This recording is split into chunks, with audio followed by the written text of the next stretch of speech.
రీసెంట్గా animal movie ఒకటి వచ్చింది, చూసారా అందరూ? సో ఆ మూవీలో చాలా బాగా చూపించారు adolescence. Father doesn't have much time for the child, constant గా కూడా తిట్టడం ఆ చైల్డ్.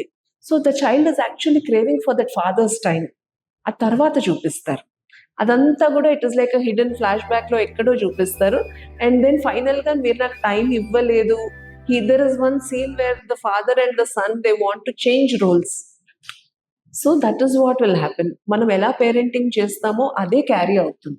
సో ఫియర్ బేస్డ్ అన్నా కదా మేడం, ఇప్పుడు ఫియర్ బేస్డ్ అంటే మళ్ళీ అలానే జరుగుతుందా అంటే అక్కడే అడల్సెంట్ స్పెషలిస్ట్ వచ్చేది. ఆ ఫియర్ బేస్డ్ పేరెంటింగ్ ని మనం ట్రస్ట్ బేస్డ్ పేరెంటింగ్ కి తీసుకెళ్ళాలి. ఓకే, ట్రస్ట్ బేస్డ్ పేరెంటింగ్ కి తీసుకెళ్తే as I trust my child, the parent should be there for that child, I'm there for you అని చెప్తే ఆ ఏజ్ లో పిల్లలకి వాళ్ళకు ఉండే కాన్ఫిడెన్సే వేరే ఉంటుంది.